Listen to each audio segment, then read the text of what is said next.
Approximately 93 million miles away, somewhere in the vastness of space, our sun continuously consumes hydrogen through a process known as nuclear fusion. The generated solar energy travels all the way back to Earth in the form of light and heat, making life possible on our planet. As the most abundant element in the universe, hydrogen is unique. Additionally, it is the first element on the periodic table. However, humanity is up against a terrible task when it comes to protecting our planet. To avoid some of the worst effects of climate change, experts say we must prevent global temperatures from increasing by 1.5 degrees Celsius above the pre-industrial levels. To do this, global carbon emissions must reach zero by 2050.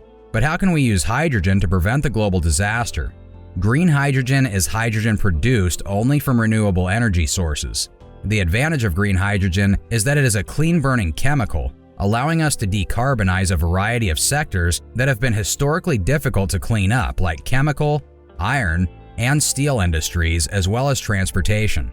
Renewable energy can only cut the world's total emissions by 50 to 60% because a lot of other industries and products still put out pollution. Hydrogen, on the other hand, could be the answer. Hydrogen is very reactive, so it is never found by itself in nature. Instead, it is always found with other elements. For example, water is made up of 2 atoms of hydrogen and 1 atom of oxygen. So to get hydrogen, you must produce it by extracting it from naturally occurring compounds like water. It takes a lot of energy. And even though hydrogen is a clean molecule, most of the hydrogen made in the US today comes from fossil fuels. Around 843 metric tons of carbon dioxide are released into the atmosphere every year by making hydrogen. This is a process that causes a lot of pollution around the world. That's the same amount of CO2 as Indonesia and the UK put out in a year together. That's why green hydrogen is so appealing, but making it is still very expensive. Even if costs were going down, there are still a lot of problems, like the lack of infrastructure to move and store it, and the fact that fuel cells that turn hydrogen into fuel for cars are still costly. However, solutions are on the way, and getting past some of these problems could boost the hydrogen market to direct sales of $2.5 trillion. There are promising hydrogen-powered ship pilot projects, even though no hydrogen-powered ships crossed our oceans yet. Aviation too. The first commercial hydrogen-powered plane flew in 2020.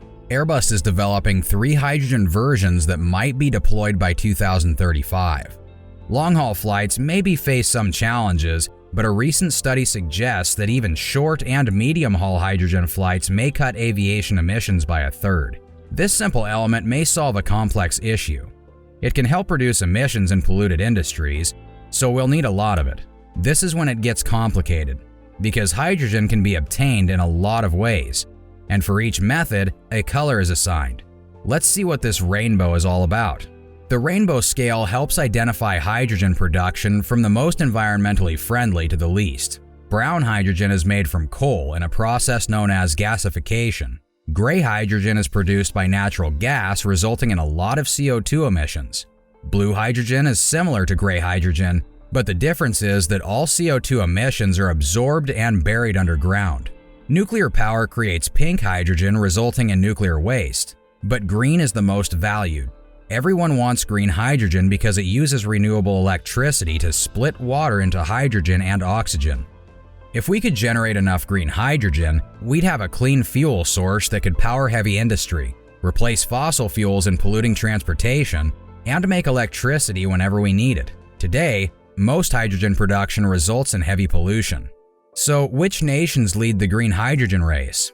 One of them is Australia. Hydrogen Renewables' Australia 5 gigawatt green hydrogen plant plans to export to the Asian continent. The huge electrolyzer will use a mix of solar and wind energy, and they will use desalinated water from the ocean. UK offshore wind power will produce 5 gigawatts of hydrogen in 2030.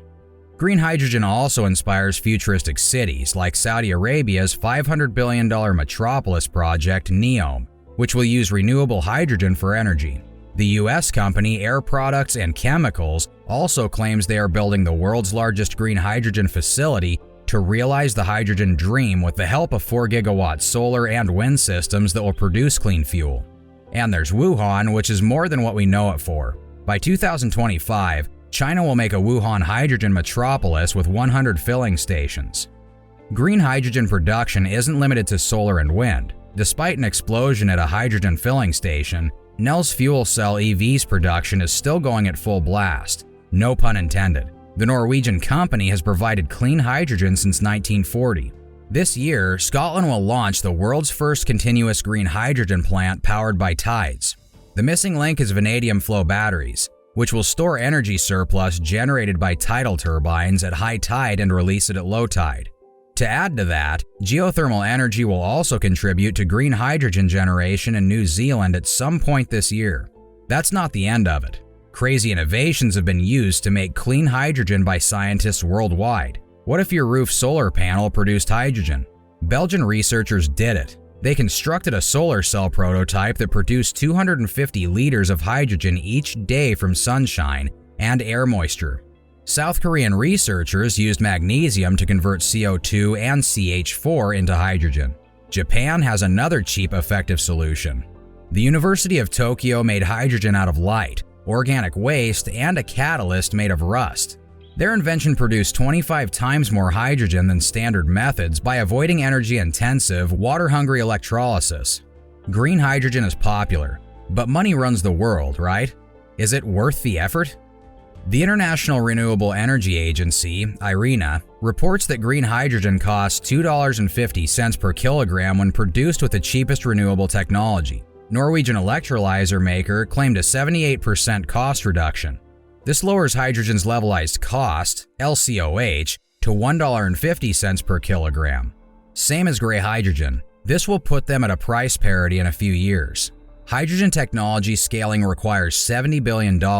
It's costly, but hydrogen may not be a good idea for some. Green hydrogen skeptics say that we might struggle to meet global demand for green energy. The hydrogen hype might work as a diversion, driving money away from renewables and battery technologies, shifting it toward oil companies.